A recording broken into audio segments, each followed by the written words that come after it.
I'm about to start it. Yeah. Go for it. You're live. All right, it's time for another one of those Ticket 760 video blogs right here on the miracle that is Ticket 760. I'm Andy Everett, Peter Burns from the morning show. What's up? The morning drive, 7 to 9 here on Ticket 760. I like it. He does a fancy voice. It's like 7 to 9. That's right. We got to do fancy voices every now and then.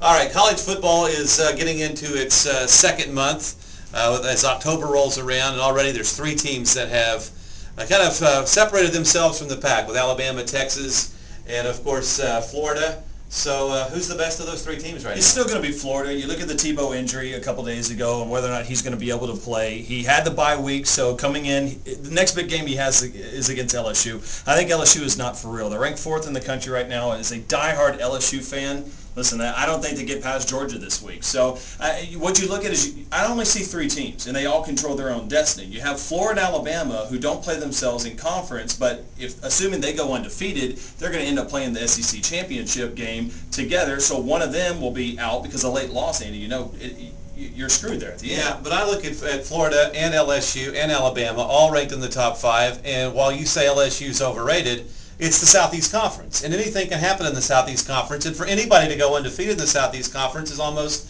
a minor miracle. You saw Florida lose to Mississippi last year. You see, and Mississippi was ranked in the top 5, and they're going to play some of these teams too, so the upset special is still a possibility. Okay, so say if you have one lost team. Let's say Florida, Alabama, or UT. One of them is the only team that runs the gamut there.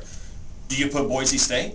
Or do you put another one-loss team? Because that's where everyone's going to get pissed off about, is simply because you get to the point of when is a Boise State or Utah, do they ever get the respect? I think it's hard for them to ever get the respect, and especially, let's say, if Oklahoma comes back and beats Texas in a couple of weeks. Now all of a sudden you put Oklahoma into the mix because they're a one-loss team, and people will say, well, the BYU game was a fluke and Bradford got hurt. The same thing can be said if Tebow ends up missing a game and Florida doesn't play because of the concussion that he has. Say he can't play against LSU for whatever reason. It's not likely that that's going to happen.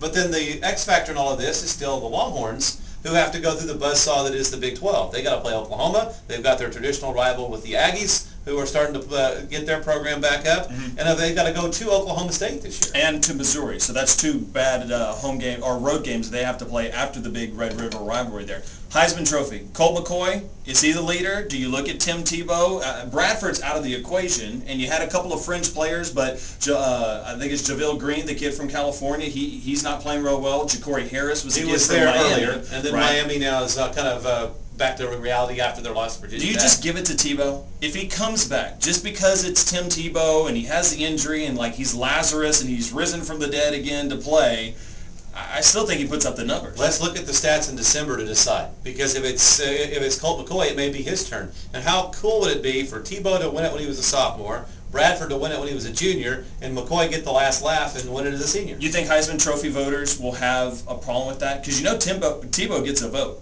Tebow actually has people sending him, Bradford, because he's a voter, he actually gets mail from other schools asking them to vote for this guy, which I think is hilarious. Well, only one guy's won it twice, and that was Archie Griffin back in 74 and 75, even though Billy Sims should have won it twice in 78 and 79. It depends, but if he comes back and continues to lead that team, especially after the injury, I think you give it to him. All right, that's what's going on in the college football landscape. It'll be fun. BCS is going to come out soon as well, and we'll find out how all this plays out, but that's where we are at as we start October on the college football landscape.